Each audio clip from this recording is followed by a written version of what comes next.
Now, let's get geeky with Gamer Leaf.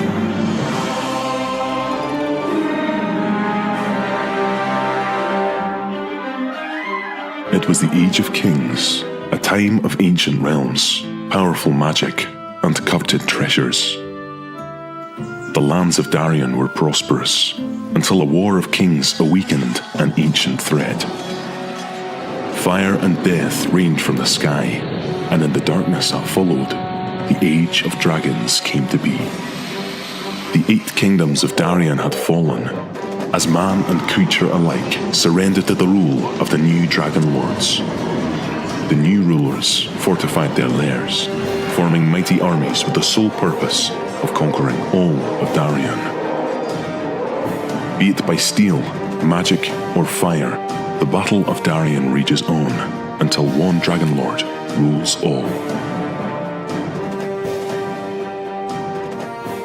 Did that sound familiar to you guys? It didn't to me neither, but that is the story of Dragon Lords, the Battle of Darion, which is currently relaunched on Kickstarter. And tonight we're lucky enough to have on one of the creators and masterminds behind this great game.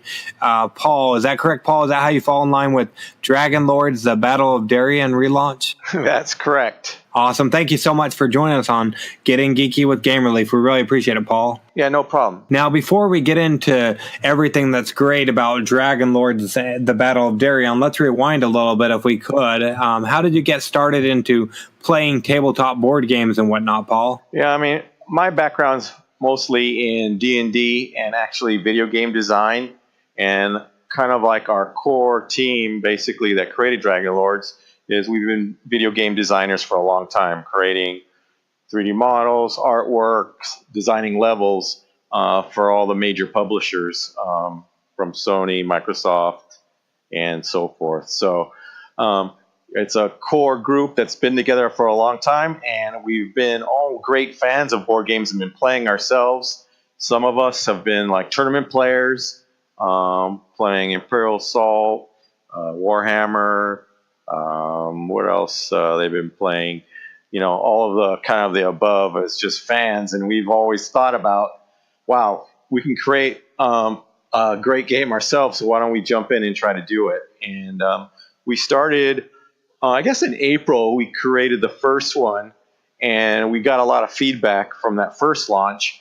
And then on the second launch, we've been successful funding it because we kind of took all of those ideas from all the board game people that jumped in on it, and it luckily got very successful, and now we've hit 3 stretch goals right now. So if you don't mind us asking, what all did you change from that last one? Like, what suggestions did you get from the previous backers? Basically, they wanted a tier that kind of had all the all the extras, like play mats, miniatures, dice, and we just had kind of, I think, smaller unit, type of $25 tiers.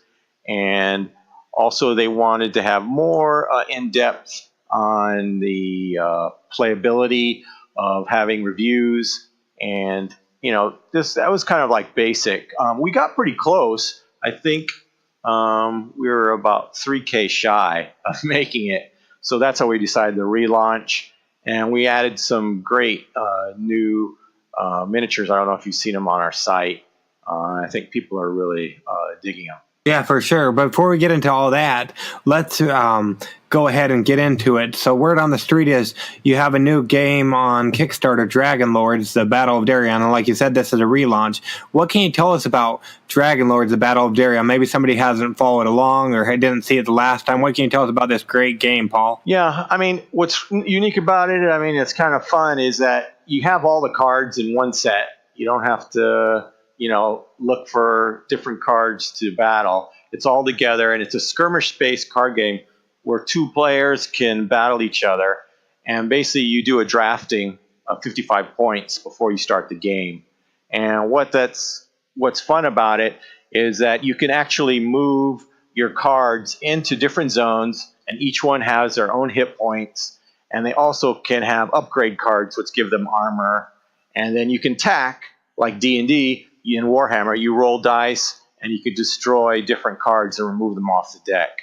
Okay, and you talked about different zones, so just trying to understand better. So is there like a board where you put your cards and you attack certain cards that are in front of you, or how does it look when you sit down to play when you sit down to play Dragon Lords? Yeah, we have there's 3 different zones, which is we have like 3 play mats where you have your own home world, and then you have like a middle section, which is like a battle arena where you can move into. And then you also can move into the opponent's battle area. So there's 3 different areas that you move your cards from. And what's unique about it is that before the game, you get to pick a kind of a home card, which gives you certain abilities that if the cards are in your zone, in your home zone, you basically get different pluses and damages against certain units. Oh, okay. So, in a sense, me and my son recently sat down to play a new game that's also currently on Kickstarter. It's called Stupid Users Beta, and in that game, I don't know if you've seen it or not, but in that game, what you're doing is you have your main character, and you're trying to collect minions or workers, depending on if you're undead or regular human being, and as well as there's a bad guy, which is he's trying to collect his minions or whatnot, and you can attack and take each other's minions, but you can't go for their gut. You can't go for the main bad guy. But it sounds like on yours, you have the main battle area where you can battle each other, but you can also go to take out their head honcho. Is that right? Yeah. There's the head honcho is the Dragon Lord, or the Dragon character, and a Dragon Knight, and that character is kind of moving around and kind of can fly, can throw spells. You can summon creatures in, so you can summon in new cards. And what's fun also is basically I do enjoy the dice where you can actually throw damage, and then also have you get to roll defense dice. So it's not always like D&D where you just take damage once it's kind of added up. You get the roll to defend and kind of subdue some of that damage coming at you. Oh, okay, good. I've always enjoyed that. I'm a big fan of Risk. Me and my son like to play Risk, and I always like that mechanic where you can roll to not necessarily take as much damage as opposed to just the damage on the dice is what you get. Yeah, correct. Oh, that's awesome. Now, per se, man, you were to sit down to go head-to-head on Dragon Lords, the Battle of Darion, how would that look, or what does the turn look like, Paul? Yeah, I mean, we have a descriptive video on our Kickstarter site, so do take a look at it.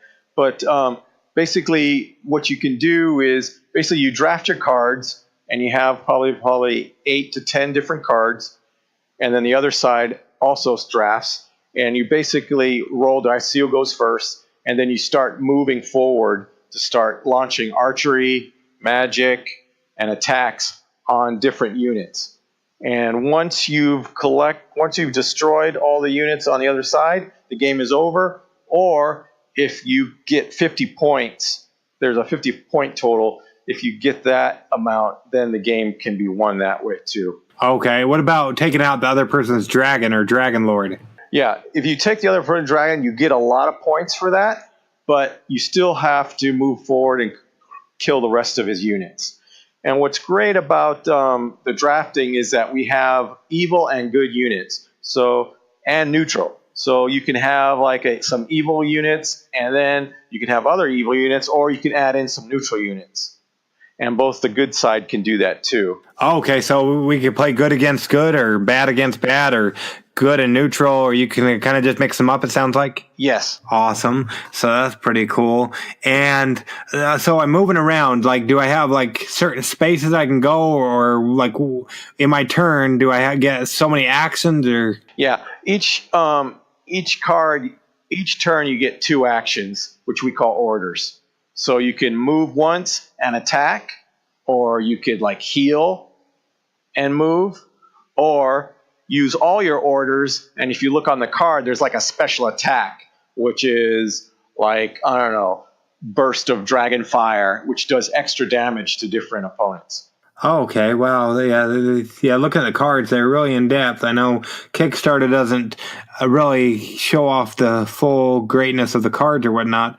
but even just scrolling through the page or whatnot, the art is awesome. Now, who came up with the art, or who did the art for these? Basically, it's our crew that have been working in game design for a long time, and I think probably they're like really skilled. We're kind of from the Southern California game design area, which is, Blizzard and other companies kind of like started here in Southern California.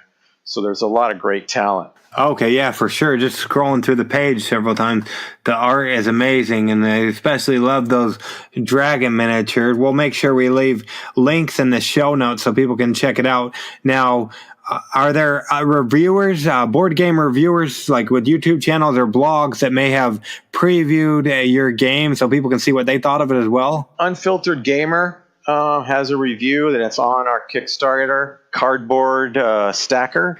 Yeah, it looks like he actually did the how to play video for you. Is that right? Yes. Yeah. Awesome. Yeah, I always enjoy their work, especially the Unfiltered Gamer. Yeah. No, he did a great job. So, and it looks like you said you've reached the goal, and you're going for stretch goals.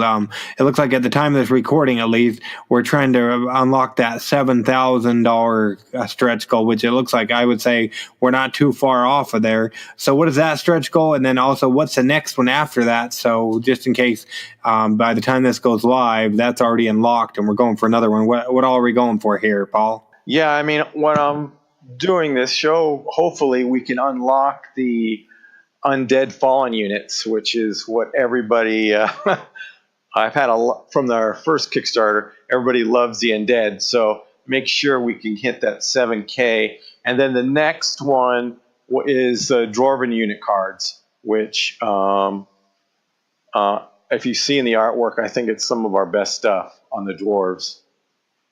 And then I think there's one after that. We have new summoning cards. So like I said, you have magic users on your army, which you can summon in new different demons and creatures, to add to your army when you're battling another opponent. Okay, so that all looks pretty cool, awesome. And as well as it looks like there's social goals. What can you tell us about these, Paul? Yeah, that's what I was hoping you could help me with. Basically, if we could get more people going on to our Board Game Geek page and become a fan, I think that will open up new instructions for one-player gameplay. And then if we get 100 Facebook shares on our Facebook page, you'll be able to have a 4-player game. So, and then I think if we hit 100 fans on Board Game Geek, then we unlock the linen finish on the cards. Yeah, that's what it says here, the linen finish, and the 50 Facebook shares will unlock one player, one and solo modes, it looks like. Yeah. Cool. Yeah, those are pretty good. So how have you noticed much movement with those? I don't know where they're at in their unlockiness, I guess you would call it, maybe. I think we're at 31 on Board Game Geek, yeah. So we're getting close, and all on the Kickstarter page, there's links for all of these. And like I said, we'll make sure we leave links in the show notes as well. And going back to just scrolling down and seeing the dice, if I recall before our conversation before we started, before with the previous campaign, you used not only the D6s, but now you're at D6s. What can you tell us about that, Paul? Yeah, that was that was kind of because since I grew up, playing D&D and playing D&D now.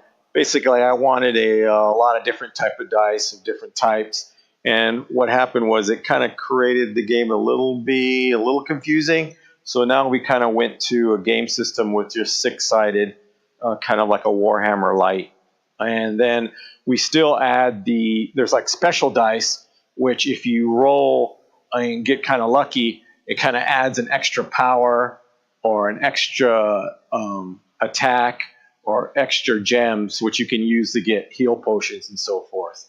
So there's kind of a wild card dice that's in there too. Okay, so that's a red dice, it looks like? Yeah, the red and blue, yes. Oh, okay, so that's awesome. So not just the attacks, you might be able to do other things as well. And I just want to jump in here. The dice are all etched. That was one of the things we learned from the first Kickstarter.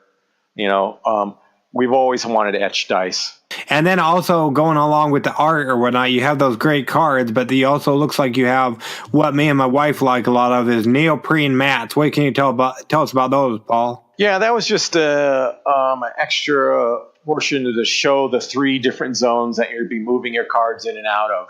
You know, we have the general battle area in the beginning, and then you have your home world on each side. How does that look? Like you would need to be able to do that. Everybody gets a player mat, and then you have a battlefield mat in the middle. Is that right? Yeah, and now that's part of the bigger tier to get all those things, but there'll be optional buys to just buy the player mats yourself after the Kickstarter. Okay, awesome. So that's cool. Now, so you don't overpromise and underdeliver. If somebody goes ahead and backs Dragon Lords, the Battle of Darion relaunch, when would they anticipate getting their game so they can start becoming the Dragon Lord? Right now we have a delivery in March, so we want to make sure that we hit that date. I mean, there's a possibility we could do it faster, and we will get them out faster if we can. Why should somebody take a chance on Dragon Lords, the Battle of Darion relaunch, especially with all the other great games on Kickstarter currently? Yeah, even though it's our newest Kickstarter, I mean, you're dealing with a company that's our professional game designers, and we've delivered contracts for varying, video game companies, so we're definitely going to come through. I don't think you're going to have to worry about not delivering or under-delivering. Everything, I think, hopefully it comes through the Kickstarter page. The quality of art, packaging, everything we've done is kind of at the best quality possible. Yeah, for sure. Just scrolling through the Kickstarter, and then what's not good with a game is great, but if you can add a dragon to a game, that makes it even more awesome. Yeah, we added that. That's a special tier. If you want the miniature, you don't need to play with the miniature, but it's kind of like a token, because we have tokens that show damage and hit points on your cards that you use. So this is like a special miniature that kind of shows the movement of that dragon character moving through the world, because it's kind of like a very powerful character. So you kind of want to keep an eye on where that dragon is at all times.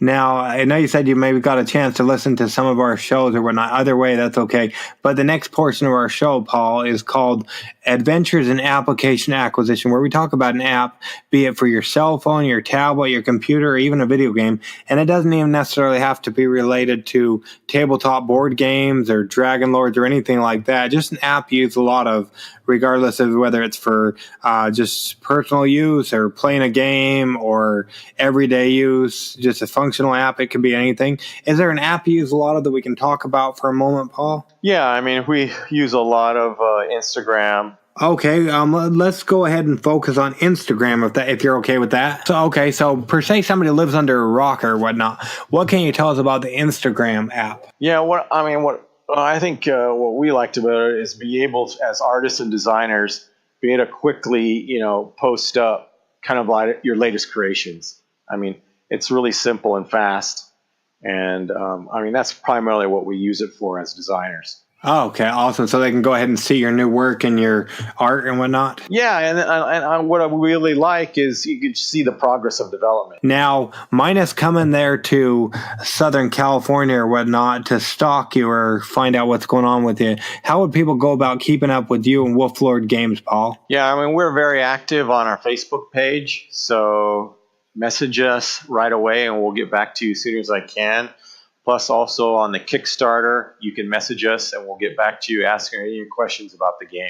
And all of those links are on the Kickstarter. And it looks like you did something a lot of people aren't doing lately, but you made them available. Like if I go down here to further on down your page, I can actually click the link. And what I love about this, the way you put them in, a lot of people don't, because Kickstarter recently changed the way they do things, where if I go in and click on the creator and try to click their links or whatnot, it'll take me away from the Kickstarter page. But with the way you put them on the links or whatnot, is awesome, because then that way I can go ahead and click the link, but then the Kickstarter page still stays open, so I can go ahead and check it out that way. Like I said, we'll make sure we leave links in the show notes or whatnot.